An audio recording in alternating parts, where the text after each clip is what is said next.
ന്യൂമംസ് അതുപോലെ തന്നെ ഡെലിവറി കഴിഞ്ഞപാടുള്ള അമ്മമാരിൽ ഉണ്ടാകുന്ന ഒരു ഡൗട്ടാണ് പാല് മതിയാത്തതുകൊണ്ട് ആണോ കുട്ടി കരയുന്നത് എന്നുള്ളതല്ല. നമ്മളുടെ പാലുൽപാദനവും അതുപോലെ തന്നെ നമ്മളുടെ മൈൻഡും തമ്മിൽ ഒരുപാട് കണക്ഷൻസ് ഉണ്ട്. നോർമലി 2 to 3 days എടുക്കും പാൽ ഫ്ലോ ആയി വന്നു തുടങ്ങാൻ തന്നെ.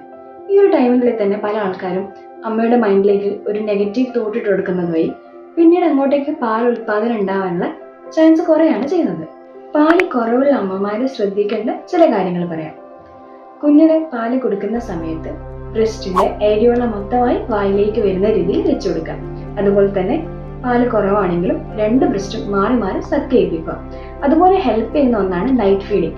രാത്രി ഫീഡ് ചെയ്യുന്ന സമയത്ത് പാലുൽപാദനം ഉണ്ടാവാൻ ഹെൽപ്പ് ചെയ്യും.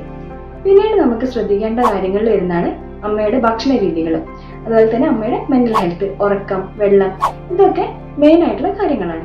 ഇനി ഇതൊന്നും ചെയ്തിട്ടും പാല് കൃത്യമായി വരാത്ത അമ്മമാരുണ്ട്. ജനറ്റിക് കാരണോ മറ്റുള്ള പ്രോബ്ലംസ് കാരണോ കുഞ്ഞിന് പാല് കൊടുക്കാൻ പറ്റാത്ത അമ്മമാര്. ഇങ്ങനെയുള്ളവർക്കാണ് ലാക്ടേഷൻ പൗഡേഴ്സ് അതുപോലെ തന്നെ ബേബി പൗഡേഴ്സ് ഒക്കെ വരുന്നത്. ഇങ്ങനെ കൊടുക്കുന്ന സമയത്ത് വീട്ടിലുള്ളവരോ അല്ലെങ്കിൽ പുറത്തുനിന്ന് കണ്ടുവരുന്ന ആൾക്കാർ വരെ അമ്മയെ കുറ്റപ്പെടുത്തുന്ന ഒരു അവസ്ഥ കാണാറുണ്ട്. ഇങ്ങനെയുള്ള പൗഡേഴ്സ് കൊടുക്കുന്നത് വഴി അമ്മയും കുഞ്ഞും തമ്മിലുള്ള ബന്ധം കുറയുമെന്നും അമ്മക്ക് കുഞ്ഞിനോട് സ്നേഹമില്ലാത്തത് കൊണ്ടാണ് പാലുൽപാദനം കുറയുന്നത് എന്നൊക്കെ പറയുന്ന ആൾക്കാരുണ്ട്. ഇങ്ങനെ പറയുന്ന സമയത്ത് ആ അമ്മയുടെ മൈൻഡിലേക്ക് ഒരു നെഗറ്റീവ് ഇമ്പാക്റ്റ് ആണ് ഉണ്ടാകുന്നത്. അമ്മയുടെ മെന്റൽ ഹെൽത്ത് വീക്ക് ആവുകയും ചെയ്യും.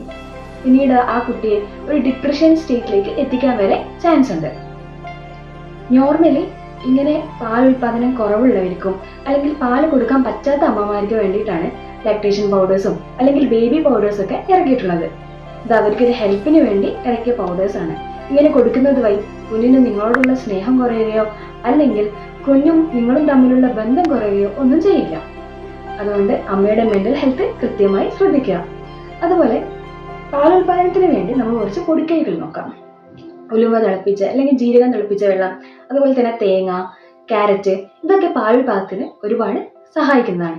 അതുപോലെ കുറെ പൗഡേഴ്സും അവൈലബിൾ ആണ്. യുനാനിയിൽ നമുക്ക് കൃത്യമായി ചികിത്സിച്ചാൽ പാലുൽപാദനം കൂട്ടാൻ പറ്റുന്നതാണ്. കുഞ്ഞിന്റെ ആരോഗ്യം അമ്മയുടെ കയ്യിലാണെങ്കിൽ അമ്മയുടെ ആരോഗ്യം നമ്മൾ മറ്റുള്ളവരുടെ കയ്യിലാണ്.